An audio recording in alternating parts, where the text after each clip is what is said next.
Hello guys, இந்த வீடியோவில் பார்த்தீங்கன்னா நம்ம வந்து கிளாத் மூவ்மெண்ட் வந்து எப்படி பண்ணலான்னு பார்க்கலாம். ஸோ நான் வந்து ஒரு கியூப் வந்து கிரியேட் பண்ணி வச்சுருக்கேன்.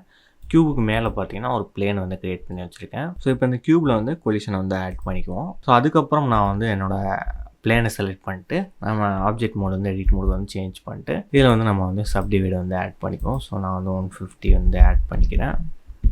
ஸோ அதுக்கப்புறம் பார்த்தீங்கன்னா இதில் வந்து ஒரே ஒரு வெர்டிசஸை மட்டும் செலக்ட் பண்ணிக்குவோம். ஸோ செலக்ட் பண்ணிட்டு நான் வந்து வெர்டிசஸ் டேப் போயிட்டு இதில் வந்து நம்ம வந்து குரூப் க்ரியேட் பண்ணிக்குவோம். ஸோ இதை வந்து நான் வந்து அசைன் பண்ணிக்கிறேன். அதுக்கப்புறம் நான் வந்து Ctrl+H ப்ரெஸ் பண்ணிட்டு ஹூக் டு நியூ ஆப்ஜெக்ட் இந்த ஆப்ஷன் வந்து செலக்ட் பண்ணிக்கிறேன். ஸோ நம்மளுக்கு இப்போ வந்து ஹூக் ஆயிடுச்சு. ஸோ இதுக்கப்புறம் நான் வந்து ஆப்ஜெக்ட் மோட் வந்து எடிட் மோடுக்கு சேஞ்ச் பண்ணிட்டு ஸோ நான் வந்து கிளாத் ஃபிசிக்ஸ் டேப் போயிட்டு இதில் வந்து கிளாத் வந்து செலக்ட் பண்ணிக்கிறேன். ஸோ இதில் வந்து கொலிஷன்ஸில் வந்து நம்ம வந்து செல்ஃப் கொலிஷனை வந்து செலக்ட் பண்ணிக்குவோம். ஸோ அதுக்கப்புறம் ஷேப்பில் வந்து இந்த பின் குரூப்னு ஒன்று இருக்கும். ஸோ இதில் வந்து நம்மளோட குரூப்பை வந்து செலக்ட் பண்ணிக்குவோம். ஸோ இப்போ வந்து நான் என்னோடய அனிமேஷன்ஸை வந்து ப்ளே பண்ணி காமிக்கிறேன். எப்படி ப்ளே ஆகுதுன்னு பாருங்கள்.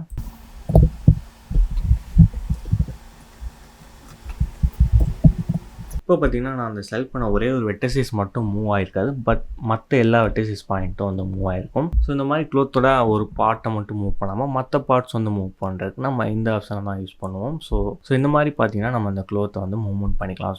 ஸோ இந்த மாதிரி தான் பார்த்தீங்கன்னா இந்த க்ளோத் மூவ்மெண்ட் வந்து ஒர்க் ஆகுது.